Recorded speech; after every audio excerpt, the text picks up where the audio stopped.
So good morning and welcome to another episode of Better Business, Better Life. Today I am joined by Kison Patel, who is an M&A expert and the CEO of the DealRoom.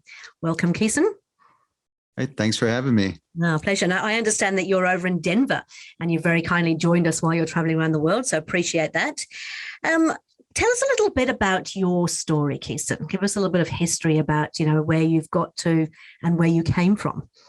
Sure. I started my career as an M&A advisor for about a decade. Pretty typical founder story. And working with that industry, I became familiar with the common pain points and challenges of managing an M&A transaction. From there, I got involved in a tech startup focused in marketing technology that didn't work out the way I wanted it to.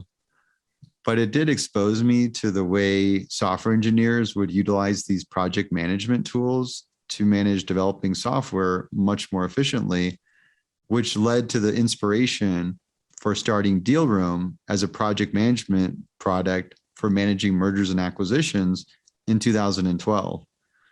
And it was a pretty, to be frank and honest, rough journey, I would say, especially the first 5 years. A lot of hard lessons in learning how to assemble an engineering team that could productively build quality software, how to validate that you're actually building a product that solves the right problem. How do you go to market with that product and build your marketing and sales functions to be able to distribute it efficiently. When doing this, one of the things that we became good at was creating a feedback loop to become experts at the customer's problem and developing solutions with this really tight feedback loop. Over time, our product evolved from an original solution for managing the due diligence phase of buying a company to then managing the integration phase, then the pipeline management, has really evolved into a full lifecycle management solution end-to-end that we sell to larger corporates, typically $1 billion+ market cap, that are doing 3 or more acquisitions a year. Over time, we also identified very massive underpinning problem in our industry, Deborah, that was that the industry itself was siloed and lacked best practices, standardization. With that, we took the opportunity of starting a podcast as a platform to enable practitioners to be able to share lessons learned from their experience so that we can, again, take that same feedback approach, identify patterns, identify the proven techniques, which over time we ended up publishing as a framework called Agile M&A that was also anchored by case studies with Google and Atlassian, specifically how they used Agile techniques stemming from the engineering culture and applied it to M&A with great success. And that podcast continued to evolve into a full digital media business where we produce quite a bit of content, host events, run an online academy program, and continue to identify and launch new business lines. But that's our business today. It's a hybrid of a series of business lines themed around education and technology for M&A. That's fantastic. And I understand you've got a team of 35 now. So you obviously had a couple of very tough years, like you said, but you're coming around now and things are ticking along quite nicely. Is that right? Absolutely. We're a fun growth stage right now. We're 35 with 8 open roles. I think we're hiring for. So you get a lot of fun changes with management and new exciting challenges every day. Perfect. Hey, look, I always ask our guests to share a personal and a professional best. And I know that we've already talked about this before. So love to hear your personal best and then your professional best, which I think will lead into what we're going to talk about today. I think my personal best was it was from an inspiration of a podcast I did. I'm drawing a blank on the name, was last year, but I got this idea to do more of a at-home State of the Union. And I did this in the beginning of the year with my family to give a State of the Union about our household. What have been our goals as a family? What have we achieved over the past years? What are we looking forward to in the new year? And I also worked with my 3 kids. They're young. My daughter's 11. I have 2 boys, 6 and 8. to help them identify what are their personal goals for the year. So I think it was a fun activity where we do it in business, but why not take it in our household to start framing our goals and reflect on the success that we've had. So I think that was the personal best for the year. Just a little fun activity. Perfect. We actually have, we use a thing called the VTO, which is the Vision Traction Organizer in EOS, and we actually have a family version of that as well. And my husband and I did the same thing at the beginning of the year. We sat down and said, right, what is actually our family plan? What's our 10-year goal? What are our sort of core values? What are we aiming to achieve this year, next 90 days? And yeah, it's certainly a fun exercise. Yeah, I'm looking at expanding on it because I think you get caught up with so much of the day-to-day of managing a household with young children that you sort of lose sight of some of the broader things and the direction of the family as a whole. Yeah.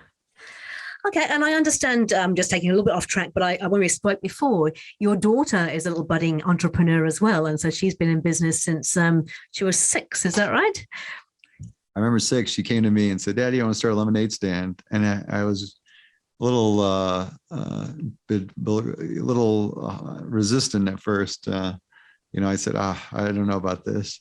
And then I realized, it just dawned on me. I'm like, this is actually an opportunity to teach her a lot of the business fundamentals. I said, all right, honey, I don't know if you've picked the best dad to do this, but we're going to do it. We're not taking any shortcuts. And it was definitely a fun project for us to go through a whole series of iterations where she built a fairly well-known lemonade stand nearby Wrigley Stadium in Chicago, and became quite well known in the neighborhood, and profited well too. Excellent. And she's still running the business today, right? So 11 years old, she's got a different business now though, right?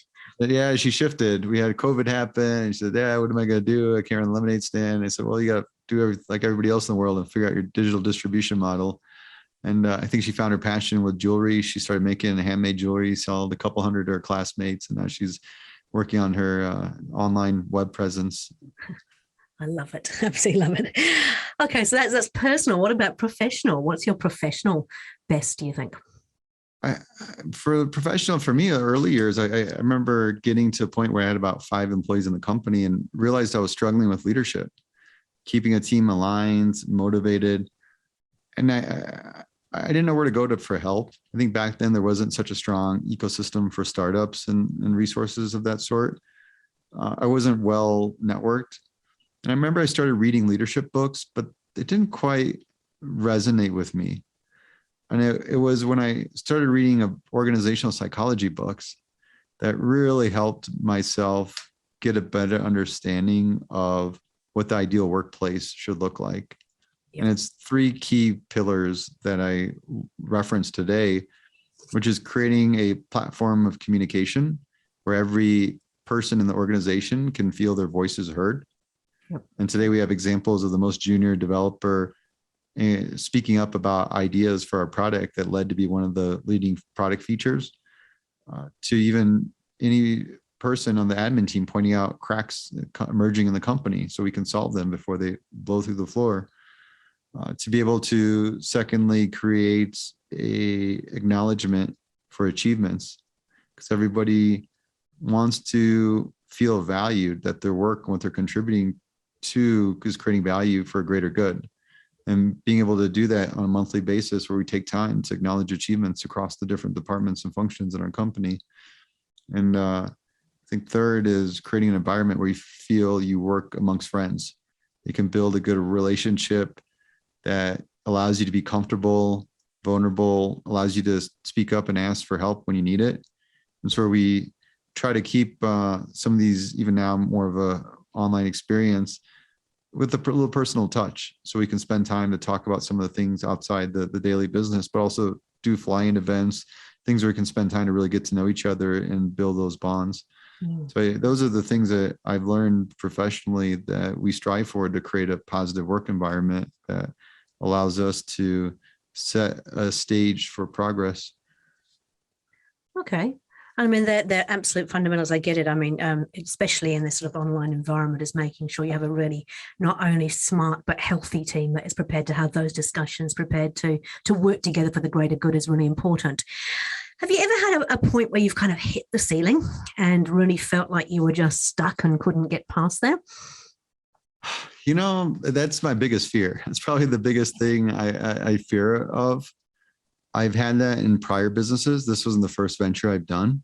Yep. And that's always been the biggest fear, is that we fall flat, because after falling flat comes decline. Mm.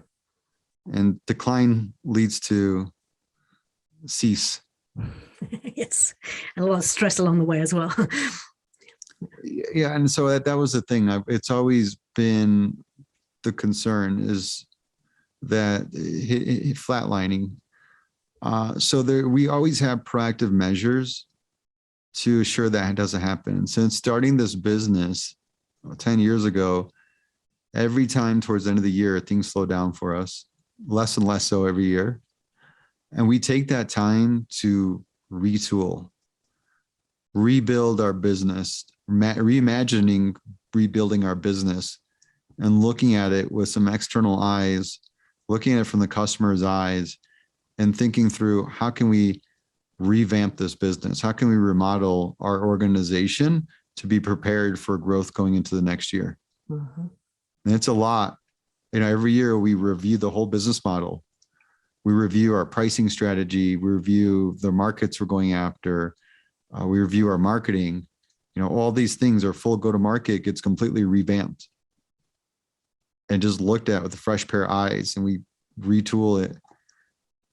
We do that every year, and we might not be able to get to all of it every year, but we do a good amount of that rethinking, retooling, remodeling approach that allows us to go into this new year with a lot of initiatives, with the full intention of bringing change to the organization for greater good. So I think that's one of the things that we just built into the company, that every year we're going to have to retool and really hit this market with something completely different. Yeah. Okay. And that's great. A great way to approach businesses, reviewing it every year. What do you do along the way to make sure that you're, sticking to that plan, that you're making changes as needed? How do you, and you talked about, the acknowledgement of achievements and success. And so how do you know when you've achieved that success? Yeah, that's actually evolved quite a bit. I think early years, it's very much about product roadmap. What are we building? Are we getting the functionality that we want out there? Are we getting some initial traction with users? So we might have basic goals. I think as the business has evolved, now we're utilizing OKRs that define what are the goals in the broad organization, and how each department rolls up into the broader organization goal, and how each individual's goals can roll up to their department goals. Mm-hmm. So I think there is a lot more definition around what are these individual goals for every contributor, that's going to roll up to what the broader goals is for the organization, which is very much focused on growth, that we want to benchmark and continue. I always like to build a 2X. We want to double in size every year. So we really need to be proactive about that. And that's where it's important for us to look at the big picture and then come back and really figure out what do we need to achieve incrementally across the different teams and individuals to be able to achieve that target. And we talked about this before we came onto the podcast, that sort of being really clear about what you are building and what that future looks like. It's something that a lot of businesses that I work with have probably got somewhere in the back of their mind, but they haven't taken the time to really define it and articulate it. And once they get there and they do that, everything else can then start to fall in place because you've got that. So what do you do with your team around that bigger picture, that longer term goal? And where does it come from? Yeah, that's the big thing. It's like the thing you constantly have to articulate is this sort of, where are we going to go, defining the reason why. It's always got to have a great purpose, a reason why. I think we forget that sometimes. Yeah. We sort of get a little too tactical about it, but people need meaning. One of the toughest things about our job as a company isn't so much driving the internal change. I think we've established a change-oriented culture in our company that's really shaped and settled, and it's a big part of our culture. Mm-hmm. I think it's working with our clients, because you have a varying degree of adaptiveness from these customers that we work with. And that's when it really tests our skills. Because if you're looking to drive change for a company that's been very stagnant in change over the past decades, now you're faced with a very difficult challenge. And that's a part of our core ability to create value, is to initiate change. Mm. That's where we really have to do some work and dig into being able to do that. And it always starts with a deep understanding. Can we spend the time to understand this organization? What does their process look like in our context of mergers and acquisitions? What does that workflow look like when they go through the process of buying a company? Who are those stakeholders involved? Can we open up conversations, qualitative interviews to understand each stakeholder's pain points and challenges that they encounter from their perspective? I think one client I worked with that was a Fortune 500 manufacturer, one of the, I guess, pivotal change or realization on what it really takes to drive change was going through this and trying to put the over effort to really make sure this was successful, because it was one of the first big opportunities we had. And I went through these series of interviews to understand as much as I could about their process and where the problems were. And part of this was not knowing better, or just trying to get the dialogue within the teams or across the teams, since it seemed that there wasn't a clear linkage between the problems in this stage and the problem in this stage. So with that, we got these 7 stakeholders all to pile in a conference room. And I said, hey, the only activity I want to do today is prioritize what the problems we're looking to solve for your team. I have a list of things that I've gathered from conversations with most of the folks here in this room. And I'm going to mention, it doesn't matter who said what, that part's irrelevant. I just want to go through and prioritize this just to know that we're spending our time, which is a pretty rational thing to do. Yeah. We're going to spend money, resources. Let's make sure we're solving the most important thing for the organization. Is that a fair answer request? And so they agreed, and we went through. But that exercise just could feel how much value it created. Some of the things that we talked through gave a lot of transparency. It created a lot of understanding and even empathy for across these team members to really identify what issues and where they're stemming from, and getting more of that clarity. Mm-hmm. And some of this stuff that led to very obvious changes that could be made with very minimal effort. And it became clear, and the clear on why make that change, that it was easy to get that across and make that commitment right there on the spot. And then once we got this exercise completed, it lended to a very obvious roadmap on what we could do to make some immediate changes that would add an immense amount of value. And then it allowed me to really understand what areas that we could focus on and identify other areas, whether it be practice oriented or technology oriented, to allow solutions to be applied and continue adding value to overcome these challenges. So I think there's a great deal of effort when it comes to driving that change when you're working with a team that isn't used to it. And it's very, very driven off of communication, but much so listening first. Yep. And taking this mindset that you can put aside your agenda of whatever products you want to sell or whatever ideas you want to push and pitch, your subject matter expertise, and level down to this mindset that you know nothing, or whatever you do know is wrong, and intently listen with a full focus and objective of understanding the other person's thinking, how they feel, why they feel that way, understanding their goals, their challenges, allowing you to embrace how you could be better aligned to help them achieve those goals and challenges.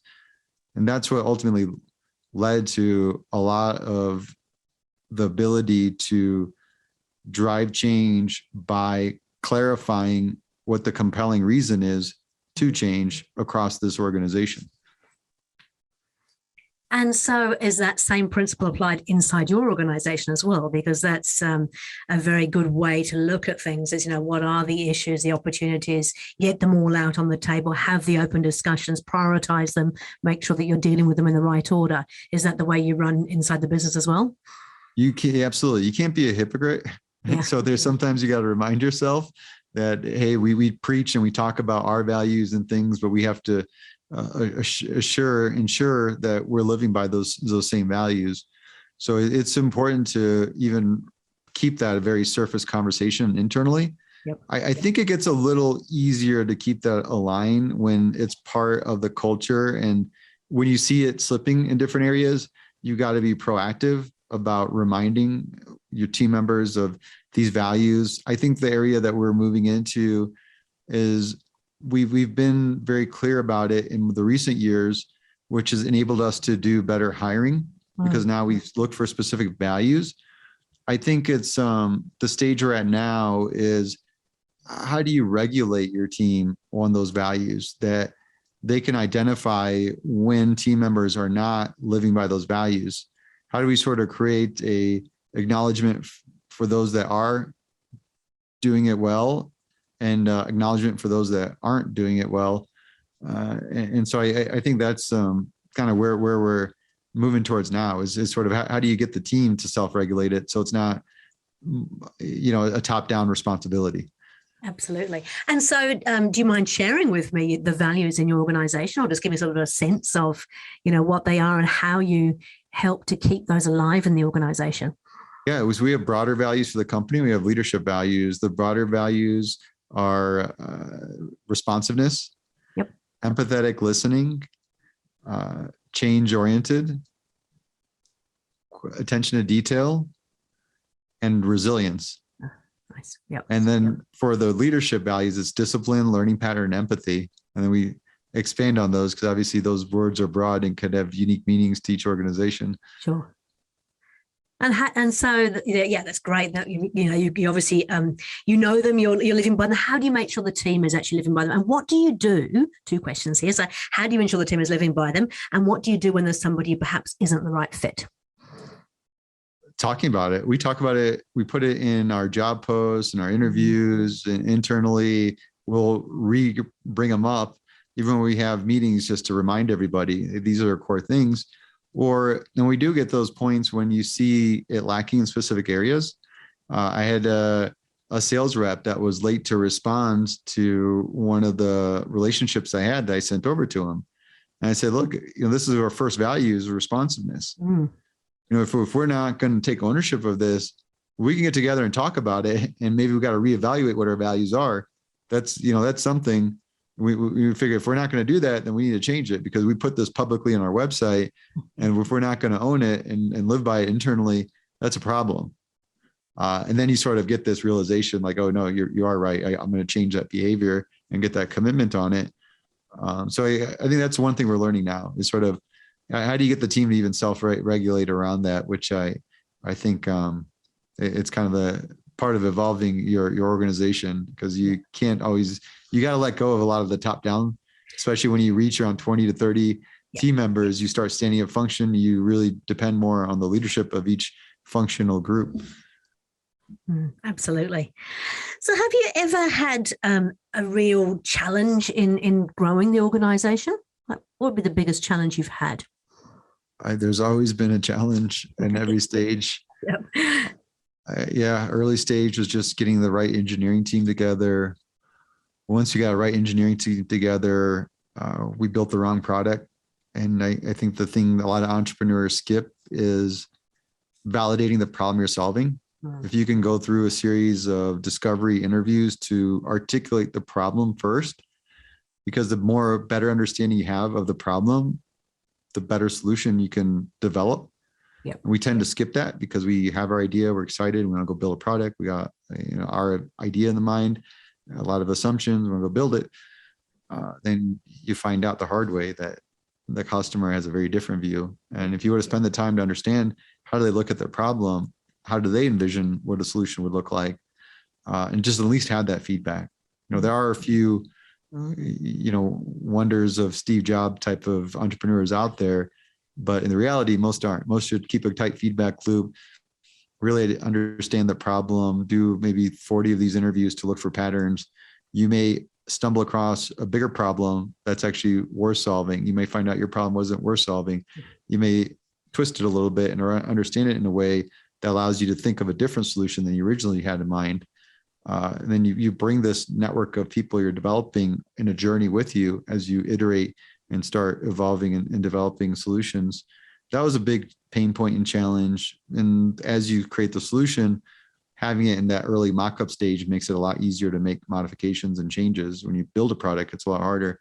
Learning how to do that, make these iterations when it's a mock-up stage, was another thing we learned in product development. Then came go-to-market, which we didn't validate our go-to-market. We copied what the incumbents were doing, which was a huge costly mistake for us. It didn't allow us to get the results we wanted. And we wasted a lot of time, money, and resources. It wasn't until we took time to take that same approach, talk to the customers, understand how do they learn about products, where were the channels that we could access to them. And we found that our corporate clients we were targeting are hungry for knowledge. They're interested in evolving their practice and getting better at what they do.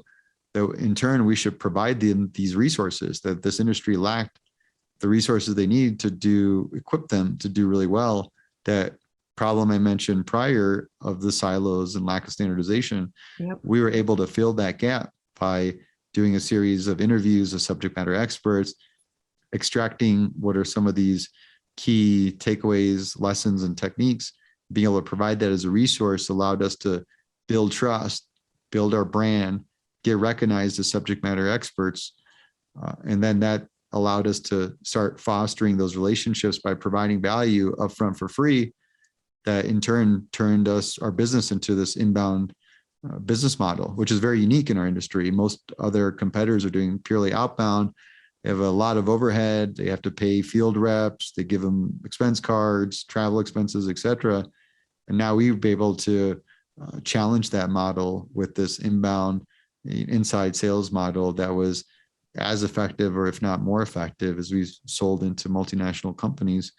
And then things evolve. Now we're starting to build the outbound function, but at that time and stage, that wasn't the right approach for us. Now that we're gaining momentum, have validation with some very recognized logos, now we can start changing our go-to-market. So that's another challenge that over time we had to change our whole go-to-market, because you can only count on these inbound leads to a certain level.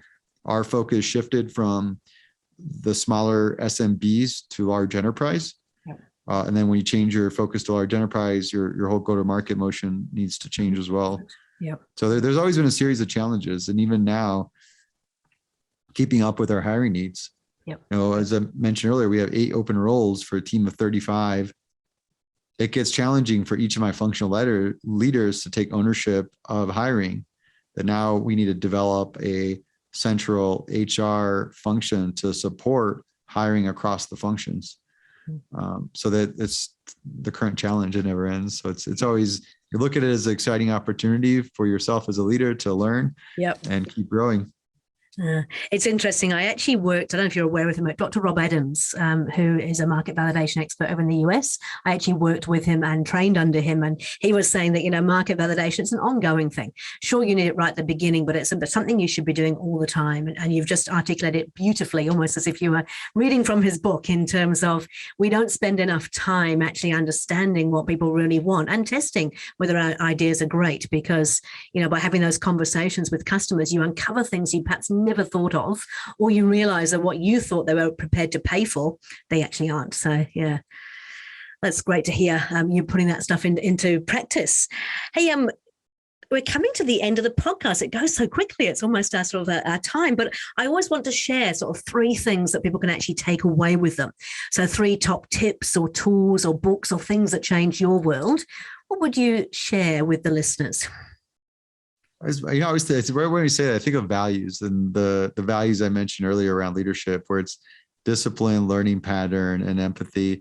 I think having that well defined And also allowing that to guide you in how you want to develop yourself professionally is the one thing I would really leave that extends into three different things, because you want to build this into a pattern where I have it as a calendar reminder every morning that these are the specific skills I'm working on to overcome.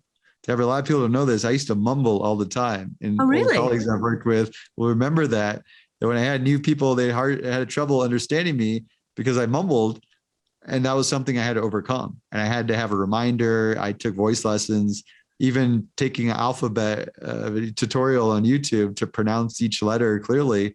I had to challenge myself, but it was something where I kept that in that morning reminder to remind myself from the very beginning, what are these areas that I'm working on? And when I think of that, I think of that value of discipline. That's one of the key things, is you got to build that in yourself as a objective pattern from the very beginning of the day, that it's time to play the game, that it's a skill to get comfortable doing the things that you're otherwise uncomfortable doing. And it's something you need to push yourself as this internal muscle that you can flex to get out of body and do those things you're uncomfortable doing until you get comfortable doing them. And that's something that you just have to be conscious about from the beginning as your ritual to be disciplined and get better at being disciplined.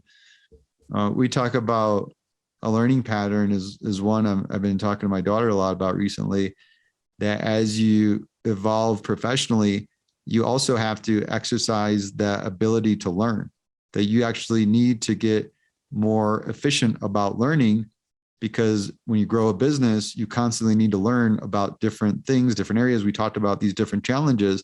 I need to learn how to overcome the series of challenges.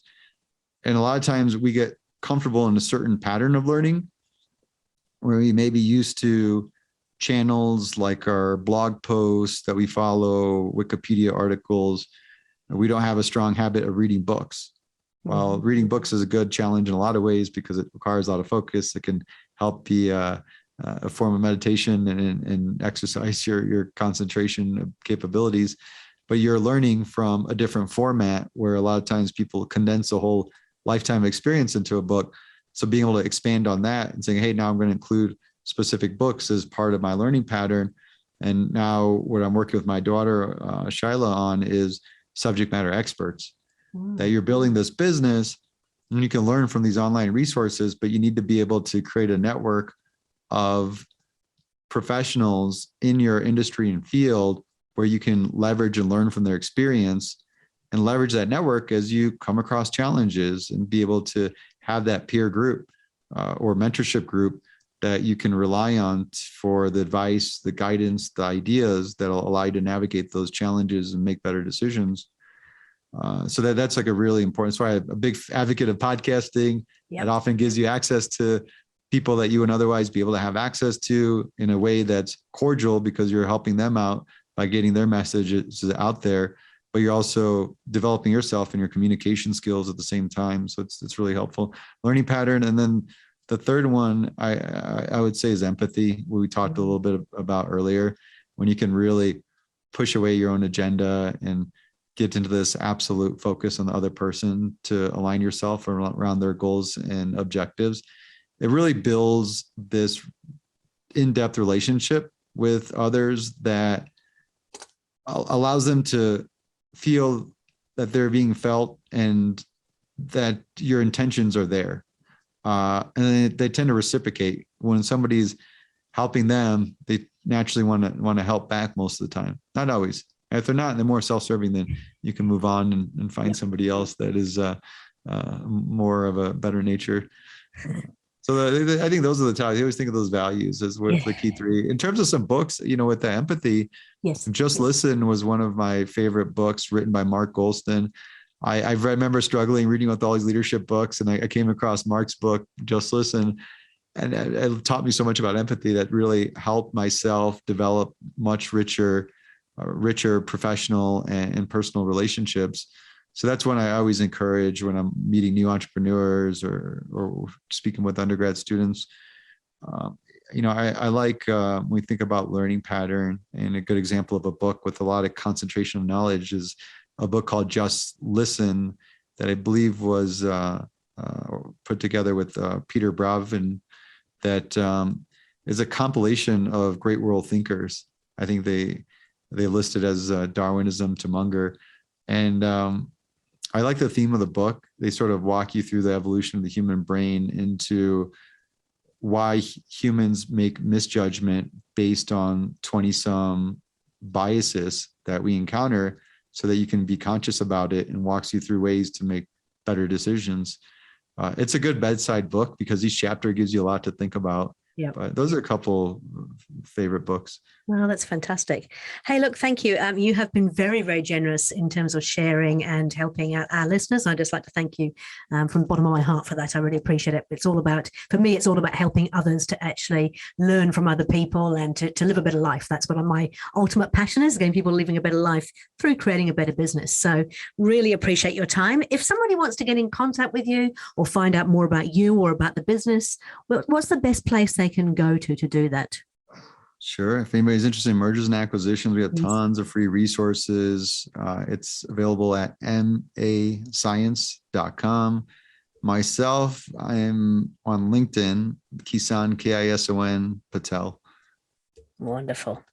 Hey, Kison, honestly, I really appreciate it. Thank you so much for your time. I look forward to following your journey, and good luck with getting those 8 new people and continuing to grow it 2 times every year. I'm sure you'll be there. Myself, I appreciate it. Thank you very much, Deborah. Enjoyed the conversation. Thank you.